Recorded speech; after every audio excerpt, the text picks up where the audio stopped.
Estamos en Conectados del Museo de la Memoria y los Derechos Humanos. Hola, les doy la bienvenida a todos y a todas a este espacio Corresponsales de los Derechos Humanos. Este programa es del Museo de la Memoria y los Derechos Humanos. Estamos todas las áreas de este museo transmitiendo contenidos a través de conectadosconlamemoria.cl. Hemos hecho un gran esfuerzo por sacar todo lo que tenemos, nuestras colecciones, nuestros recorridos de exposición, contenidos de todo tipo, para estar conectados con todos ustedes. En este programa, que es conectarnos con otras realidades, con otros países, ya hemos paseado por Brasil, por Londres, y hoy vamos a ir a un lugar bastante lejano, que es Suecia, para Chile, pero donde tenemos una gran cantidad de migrantes chilenos, y es necesario conocer también a uno de los países que ha tomado una de las medidas más increíbles, que es no entrar en cuarentena, siempre desde una perspectiva de los derechos humanos. Para ello queremos saludar a Carlos Sansi. Carlos es abogado y, como nos contó, hizo un cambio radical en el exilio y empezó a estudiar profesor de párvulo. Ha trabajado entonces con niños, por lo tanto también tiene una perspectiva de lo que está sucediendo en ese país desde los niños, ¿no? Ahora, trabajado también mucho en la cooperación internacional. Y como dice él es un pajarito que migra en todos los veranos para evadir este invierno. 6 meses en Chile, 6 meses en Suecia. Hola, Carlos Sansi, bienvenido al Museo de la Memoria. ¿Cómo estás? Muy bien, muchas gracias. Aquí estoy aterrizado en la primavera-verano sueca. Sí, nosotros estamos entrando ya al invierno. Tú estás en Uppsala, que es como 70 kilómetros al norte de Estocolmo, ¿cierto? Exactamente, al norte de Estocolmo está ubicada la ciudad de Uppsala. Sí. Exacto. ¿Por qué Suecia, el único país de Escandinavia, toma esta medida de la no cuarentena, teniendo un gobierno que no es precisamente un gobierno de derecha? No, el gobierno en este minuto es un gobierno, una coalición socialdemócrata verdes, Partido Medio Ambiente, un gobierno de minoría, pero son ellos los que forman el gobierno. Bueno, la verdad es que la explicación de por qué Suecia adoptó la estrategia de no cerrar el país, tiene explicaciones tiene bastantes explicaciones, por supuesto, y voy a tratar de resumir lo más que puedo. Eh, eh, Suecia es un país que históricamente, desde hace mucho tiempo, no ha tenido conflictos. Es un país que su desarrollo político, económico, de todo tipo, ha estado muy basado en el hecho de no estar metido en conflictos. Si uno ve la experiencia, lo que pasó durante las guerras mundiales, especialmente la Segunda Guerra Mundial, yo creo que la mayoría de los oyentes recuerdan que Suecia fue un país neutral, siendo que los países nórdicos que rodean a Suecia, Dinamarca, Noruega, Finlandia, fueron países que fueron invadidos y fueron ocupados por los nazis. Y Suecia de alguna forma se las arregló, no vamos a entrar en ese punto, que es bastante complejo, se las arregló para no sufrir los embates de la guerra. Por lo tanto, en Suecia hay una tremenda creencia y confiabilidad y estimación, diría yo, por no generar situaciones extremas, de no entrar en situaciones de conflicto. Eso significa que, eso también ha significado, obviamente, es parte también, lo que está viviendo Suecia, es parte de su esencia política y cultural moderna. Es decir, Suecia es un país donde el respeto a los derechos humanos es muy, muy fuerte y muy grande. Habiendo, obviamente, a veces también problemas con los derechos humanos. Y el concepto de derechos humanos se expresa, digamos, en el sentido de que para el sueco es muy difícil pensar y creer y querer que sus libertades sean restringidas. Es más, incluso jurídicamente Suecia no lo puede hacer. Suecia no, por la constitución sueca, es imposible decretar estados de emergencia, toques de queda, cualquier restricción a la libertad de movimiento de la gente. Para poder hacerlo tendrían que hacer una reforma constitucional que debe ser aceptada por 2 parlamentos. Tú comprenderás que en una situación de emergencia como esta es bastante difícil pensar que va a haber una elección para elegir un nuevo parlamento que pudiese eventualmente decretar medidas o aceptar que existan medidas de emergencia. Por lo tanto, hubo un acuerdo político en el fondo en Suecia también. Nadie se opuso, ningún partido, ni de derecha ni de izquierda, ni siquiera el partido aquí considerado el partido racista, se opuso al hecho de que la estrategia fuera la que se estableció. Una estrategia que está fundada en algunas reglas. Obviamente existen reglas, por ejemplo, no se pueden juntar más de 50 personas, no se puede en lugares públicos, no se puede visitar los lugares donde están los ancianos, los niños que estaban que están en los cursos superiores, no fueron más a la escuela, sino que fueron una escuela a través del sistema online. Sí iban a la escuela los niños pequeños, y eso podemos explicar por qué. Es decir, hubieron algunas restricciones, obviamente que se cerraron las fronteras, a Suecia prácticamente no están llegando aviones en este minuto, muy, muy limitadamente, pero el país decidió, digamos, que la estrategia iba a ser la responsabilidad. La corresponsabilidad de las autoridades y la corresponsabilidad de la ciudadanía, en el sentido de que éstas tenían que seguir las recomendaciones que allí se establecían. Y las recomendaciones fundamentalmente han sido 3. Lavarte las manos, buenos días por todos, distanciamiento social, es decir, no acercarte a la gente más de 2 metros, y fundamentalmente, si tienes algún síntoma o sientes que estás enfermo, que puedes tener el virus, quédate en tu casa, no vayas al trabajo, no salgas, no te juntes con nadie. Pero Carlos, esto no ha sido muy, en los otros países escandinavos tampoco ha sido muy bien visto, o sea, los han atacado bastante, creyendo que en el fondo el gobierno ha hecho esta opción como diciendo que se infecte la gente, o sea, que tenga como lo que se dice nomás, que tenga esa posibilidad que lo pueda sobrepasar esta crisis, o claro, eso ha sido malentendido. Digamos, sí, efectivamente, ese ha sido, hemos escuchado y aquí se debate mucho, obviamente lo que está pasando con los países nórdicos, porque por primera vez ha habido una diferencia importante en un tema de este calibre entre los países nórdicos. Pero es interesante porque yo he escuchado y he visto de que en general los epidemiólogos de todos los países estaban de acuerdo y considerando que las medidas que estaba tomando Suecia debería ser la más correcta. Entonces lo que primó allí en los otros países fue la decisión política de cerrar el país. Y aquí en Suecia el gobierno decidió seguir las recomendaciones de los expertos. Y aquí los expertos, digamos, epidemiólogos, médicos en general, gente estadística, etcétera, un equipo muy fuerte, que tiene una gran experiencia en estos trabajos en África. La mayoría de ellos han trabajado en las grandes epidemias que han habido en África, el ébola, el VIH-Sida, etcétera, etcétera. La recomendación de ellos fue no cerrar el país. Y la razón no tiene que ver con la famosa inmunidad de rebaño que se llama, es decir, de lograr que la mayor cantidad de gente se infecte para que de esa manera quedar el país inmune. Porque todo el mundo está de acuerdo de que esa es una estrategia de eso, sería, digamos, atentar violentamente contra los derechos de las personas.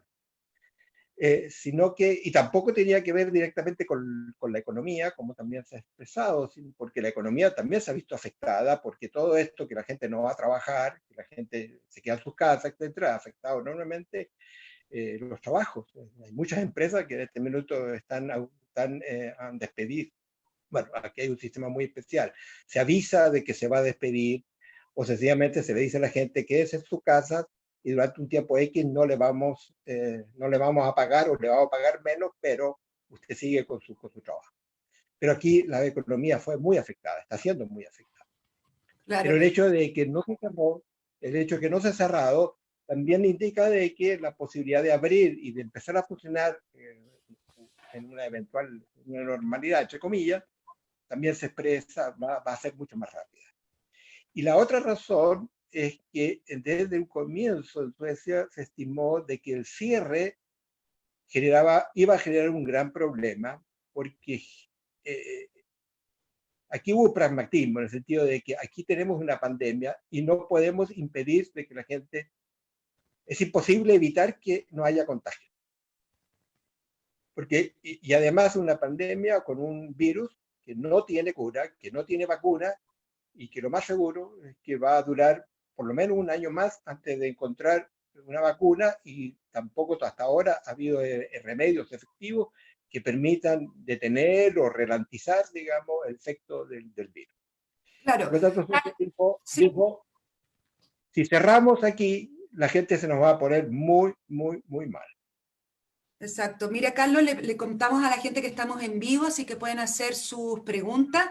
Paola Palacios dice, por ejemplo, Carlos, si recomendarías el modelo de Suecia para Chile. Sabemos que Uruguay, me contabas en la preentrevista, que Uruguay, que Paraguay también está con de una forma considerando a sus ciudadanos y no cerró finalmente el país en una cuarentena total. ¿Es posible hacerlo en un Chile? Tú también que tienes conocimiento de este país cuando viene. Mira, yo en ese sentido, que es un poco la defensa que hacen aquí en Suecia, o las explicaciones que hay en Suecia, cada país tiene que establecer sus propias estrategias. Ahora, esto aquí en Suecia se da porque se dan las condiciones sociopolíticas y socioeconómicas para poder actuar de la forma que se está actuando. Es decir, en Suecia no hay hacinamientos, no hay barrios pobres. Hay barrios donde la gente vive distinto a la gente que tiene menos ingresos, vive de una manera distinta a la gente que tiene más ingresos, obviamente, y ahí se han producido problemas. Efectivamente, ahí ha habido más contagios. Pero Suecia, digamos, este hecho de que yo salgo de mi casa y a 50 metros tengo parques y tengo lugares donde puedo caminar y no encontrarme con la gente de tal forma de que yo sienta y la gente está, que tenemos riesgo de contagiarnos, es porque ha habido una sociedad que se ha construido para eso. Entonces, claro, yo si respondo la pregunta de Paola, digo, no, el modelo sueco difícilmente se podría aplicar en Suecia. Y lo otro importante es que también aquí ha sido muy enfática digamos, la estrategia ha sido muy clara y muy claramente definida, como te dije, y aceptada políticamente. E incluso, digamos, las encuestas demuestran de que el 70% de la población no tiene ningún problema con esa estrategia. Pese a que Suecia está viviendo una situación bastante compleja y bastante triste, porque está muriendo más gente de lo que se creyó en un comienzo que iba a morir. Y allí se produjo un problema serio, porque la estrategia no ha funcionado con los adultos mayores, y no ha funcionado especialmente con los adultos mayores que están confinados en hogares o en sus casas privadas, pero que por sus problemas de falta de movilidad o problemas de salud que tienen, necesitan de atención y cuidado de personas que vienen desde afuera, de servicios públicos que vienen desde afuera. Y allí hay un allí se problema. metió un virus, ahí entró el virus en forma bastante incontrolada.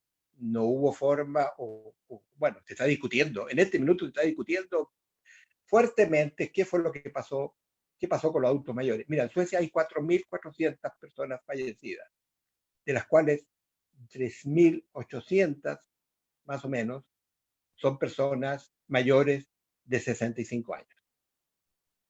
Pero Es decir, también, allí está el problema.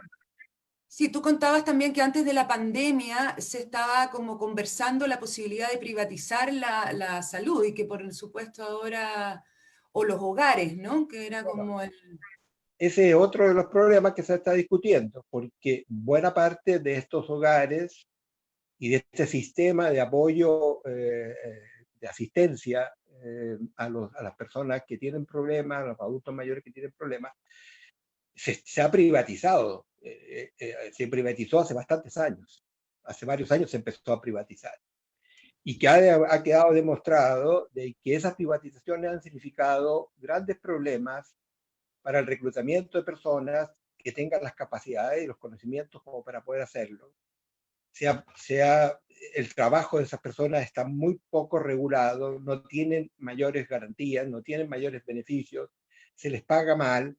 Es decir, se ha descubierto de que las personas que trabajan con adultos mayores son las personas que tienen menos capacitaciones en general en este país. Y por lo tanto no estaban en condiciones de enfrentar una epidemia, una pandemia de estas características que exige enormes esfuerzos y conocimientos, digamos, para enfrentar de buena manera el tratamiento, el cuidado, porque exige cuidados, digamos, protecciones, etcétera, etcétera. Mira, ese es un gran problema que en este minuto, aquí hay un tema que tiene que ver con los derechos humanos. Porque es interesante, una reflexión que yo he estado haciendo este último tiempo, no solamente por mi categoría propia de adulto mayor, sino que porque me doy cuenta de que el tema de los derechos humanos de los adultos mayores, no solamente en Suecia, sino que en todo el mundo, ha quedado bastante atrás. Yo he estado muy de acuerdo y he estado apoyando todos los movimientos, digamos, por los derechos de las personas, del mundo de los indígenas, del mundo de la diversidad sexual, de las mujeres, obviamente. Y si tú te das cuenta, en general en el mundo, y eso ha ocurrido en todo el mundo, nadie habla por los adultos mayores. El tema de los adultos mayores ha quedado un poco al costado. Y yo creo que este problema que ocurrió en Suecia, y me temo de que puede ocurrir en Chile también, cuando la pandemia adquiera más violencia y más fuerza, que mucho tiene que ver con que los adultos mayores han quedado rezagados, han quedado abandonados, y sus derechos humanos, que tienen sus propias características y sus propias formas de expresarse, han quedado de lado. No la han alta sido comisionada había protegidos. estado hablando de esto, ¿no? La alta comisionada ha dicho mucho que los derechos humanos de las personas adultas mayores es muy importante, porque también en la pandemia ha quedado demostrado que se toman decisiones frente a la gente joven de desconectar un ventilador para darle esa posibilidad. Entonces, es algo que efectivamente, como tú bien dices, estamos dándonos cuenta que los adultos mayores, que ya son mucha cantidad, están en desventaja. Pero en un enfoque de derecho, en el caso de los adultos mayores, igual allá se ha preocupado, han logrado encontrar maneras, no solamente subsidiarias, sino que, por ejemplo, cambiar algunos sistemas. Se está discutiendo eso. Sí, no, sí, digamos, cuando hago esa afirmación, tengo que reconocer de que obviamente existe digamos, el nivel de vida que tiene un adulto mayor en Suecia es incomparable con el nivel de vida que puede tener en Chile. Aquí todos los adultos mayores tienen por lo menos una pensión bastante digna. Y estos hogares y estos lugares donde pueden vivir, son hogares que tienen todas las condiciones físicas, materiales, de buen funcionamiento. El problema es de que el mundo en general, la globalización, el neoliberalismo, qué sé yo, dejó de pensar en los adultos mayores porque no son útiles para el sistema. Y es más, son una carga. ¿Me entiendes? Porque exigen pensiones, exigen atención de salud, que la necesitan, exigen atención de todo tipo. Entonces, en un país como Suecia, que el 20% de su población tiene más del 65 años, o sea, son 2 millones de personas que tienen más de 65 años, en este minuto son pensionados en su gran mayoría, y que además tienen una expectativa de vida muy alta, porque pueden vivir hasta los 85, 90 años sin mayores problemas. Cuando ocurre una situación como esta, es donde aparece el talón de Aquiles, es donde aparece el problema. Claro. Entonces, en este minuto yo creo que el gran tema que se viene en Suecia va a ser qué vamos a hacer y cómo vamos a empezar, vamos a también a incluir a los adultos mayores en el buen funcionamiento del país y en el funcionamiento en el sentido de que sean considerados de la misma manera como son considerados los niños o las personas que trabajan. Claro, Ese es un gran tema que hoy día. exacto. Y vamos todos a pasar por esa etapa. Les recuerdo que estamos hablando con Carlos Sansi, él está en Uppsala, en Suecia, y nos está contando cómo se ve esta crisis sanitaria desde otras perspectivas, desde otros enfoques. Quería volver un poco a eso, lo tocamos como por arriba. Qué impresionante lo que tú contabas de enfrentar crisis sanitarias o de otro tipo de cosas con gran credibilidad en las autoridades, porque una de las cosas que nos pasa aquí en Chile es que tenemos una muy baja credibilidad en lo que se está haciendo, entonces no podemos avanzar. ¿Y cómo lo han logrado ahí? Porque ¿cómo se ponen de acuerdo en el fondo? Bueno, yo personalmente creo que esto es producto del estado de bienestar, es producto de un estado democrático que con sus problemas funciona como estado democrático. Esto solamente lo que te contaba, de que no se puede decretar un estado de emergencia, no se puede decretar un estado de sitio, un toque de queda, porque no está dentro del margen cultural, incluso diría yo, del pueblo sueco. Entonces, toda esa perspectiva ha ido construyéndose con el tiempo y ha ido construyéndose en el desarrollo del estado de bienestar y el desarrollo de los derechos de las personas. Y se ha transformado en una cuestión cultural muy importante. Entonces, esa razón, digamos, que toma muchos años construir eso. O sea, Suecia es un país que hace 100 años atrás era un país pobre. Y es un país que se empieza a desarrollar producto, entre otras cosas, de su neutralidad en la Segunda Guerra Mundial, del desarrollo económico que eso permitió, y el desarrollo económico que va ligado directamente con el desarrollo de todos los derechos de las personas. O sea, no es una cuestión que va aparte del sistema. Entonces, es un país que ha construido esa confianza en las autoridades, confianzas que no necesariamente se expresan en que tú estás de acuerdo con quién está dirigiendo el país, porque aquí hay mucha discusión política, por supuesto, sino que cuando llega el momento de tomar decisiones de este calibre, la gente está convencida y cree que las autoridades están haciendo las cosas bien. Hay un nivel de confianza, hay estudios que se han hecho, encuestas que dan de mundiales con respecto a la confianza, y los países nórdicos en general siempre están en los puntos altos, digamos, de la confianza. Entonces, eso permite generar este tipo de política. Y además, y aquí hay una cuestión importante también que tiene que ver con el debate que uno ve día a día. Por ejemplo, en Suecia, todos los días hay una conferencia de prensa, igual que en Chile. Pero esa conferencia de prensa no la dan las autoridades políticas. Esa conferencia la dan las autoridades técnicas. La dan las autoridades del sistema, lo que se llama la autoridad de la política de salud pública. La dan las autoridades que son parte de la autoridad de los sistemas sociales. La da la autoridad de la persona que está a cargo de la planificación estratégica del país. Los políticos, el primer ministro y su ministro, hablan una vez cada 15 días y hablan solamente cuando anuncian algún cambio en la estrategia o cuando necesitan reforzar y decirle a la gente, que es la expresión que se usa aquí, aguanten. Sigamos aguantando todos juntos, porque si no aguantamos todos juntos, esta cosa no va a funcionar bien, no vamos a terminar bien. Y tú contabas también que el gobierno tiene el aparato estatal tiene 5.000 trabajadores, era como funcionarios, ¿no? También eso ayuda, ¿no? El gobierno, lo que se llama aquí Regeringskansliet, que es el gobierno central, digamos, que funciona en torno al primer ministro, es de aproximadamente 5.000 personas.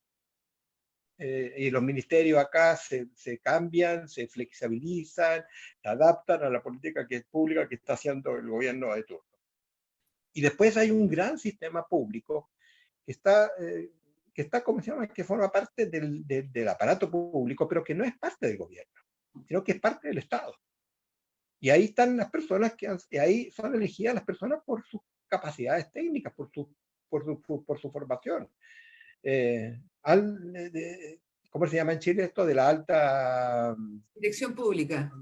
dirección pública. Un poco, los dirigentes son elegidos por una cosa similar y las personas que hacen el trabajo han sido elegidos por sistemas de reclutamiento y de incorporación al sistema por sus méritos, fundamentalmente.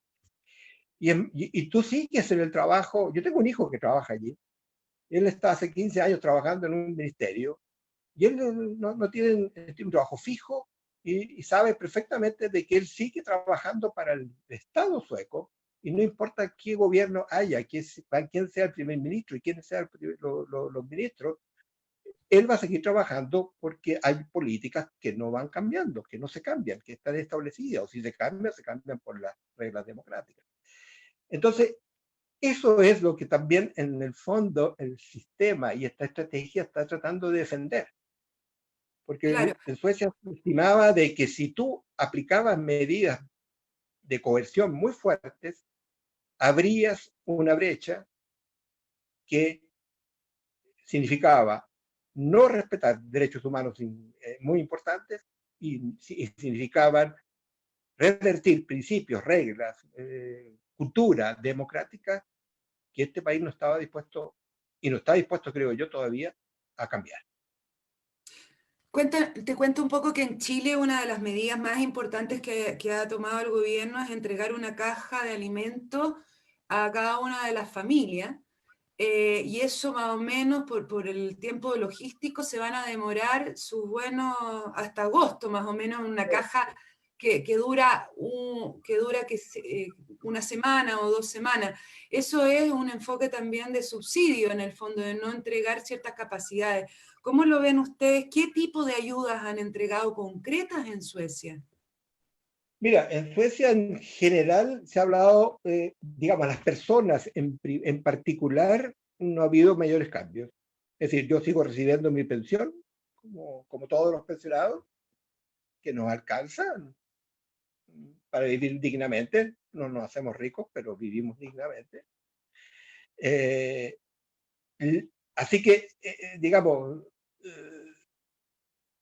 a quienes se está apoyando en este minuto es a la gente que está perdiendo los trabajos.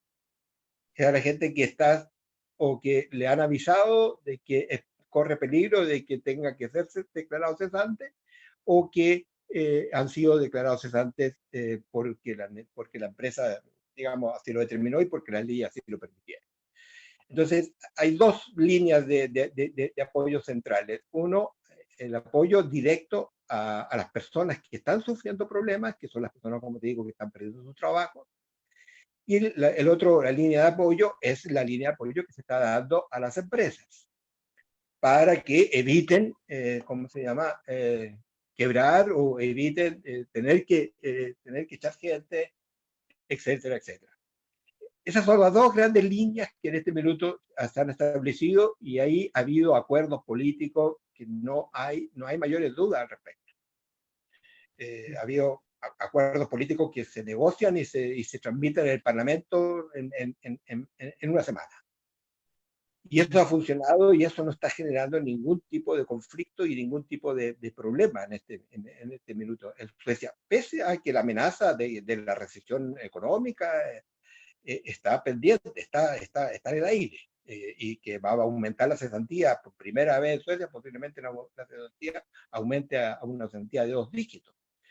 Sin embargo, nadie en este minuto se siente que está viviendo una situación catastrófica en su vida personal, a no ser que obviamente que tenga un pariente, alguien que esté gravemente enfermo, por supuesto. Ese no es un problema acá. Y por lo tanto, cuando yo cuento el tema a mis amigos suecos, el tema de las cajas, por ejemplo, obviamente que les parece muy, muy extraño, pero también entienden que es producto de la enorme diferencias sociales que tenemos en Chile. Y que hay mucha gente que apenas el sistema se fragiliza un poco, se pone frágil de alguna forma, son muchas las personas que inmediatamente empiezan a tener grandes problemas de subsistencia, cosas que aquí no se dan. Claro. Yo decirte un poco que es impresionante lo diferente de las culturas, ¿no? Como una cultura como Suecia logra confiar en sus ciudadanos para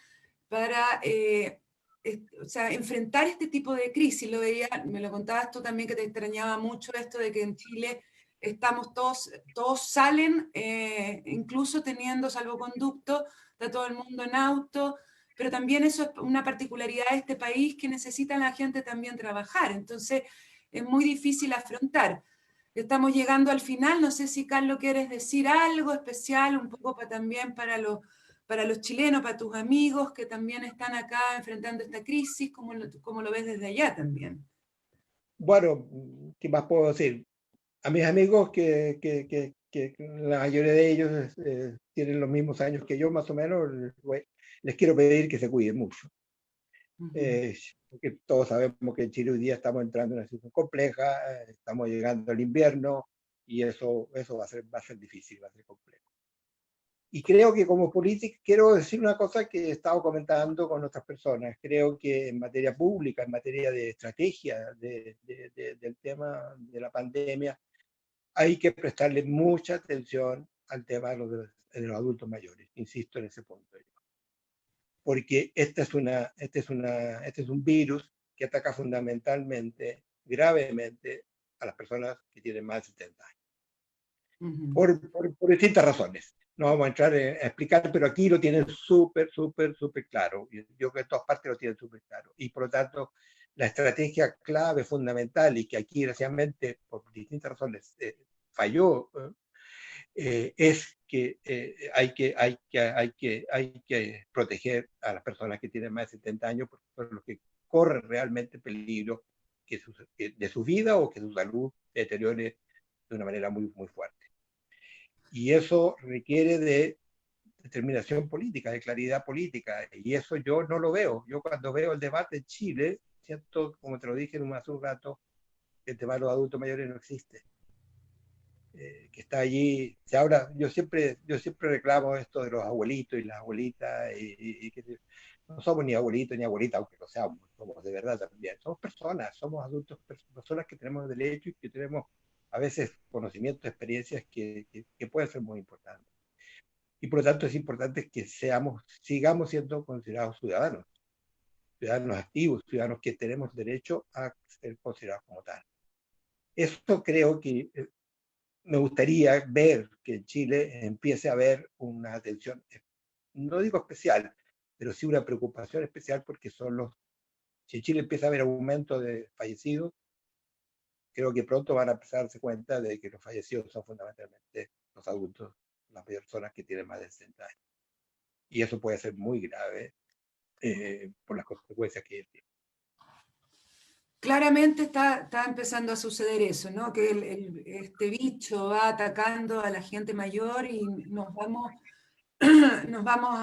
nos vamos entendiendo cómo poder protegerlo. Así que muchas gracias, Carlos, por darnos esa perspectiva que no la teníamos tan clara, y que vamos a tratar de buscar también algunas respuestas para América Latina, cómo poder trabajar en ese punto. La gente aquí en Facebook te dice que también te cuides mucho, que también allá también puede haber contagios, ¿no? Sí, Siempre, claro. no, por Sí, supuesto. Ustedes sí. ahí dicen que con los amigos se juntan a 2 metros en los En los parques parques. a Sí, conversar y a sí, divulgar. Bueno, y esperamos sí. verte aquí en Chile lo antes posible, para que también nos puedas mostrar tus libros de tu madre, y algunas sorpresas que ahí estabas contando, que vas a tener editoriales para poder leer esas memorias, ¿no? Muy bien. Con todo gusto. Espero estar en octubre ya.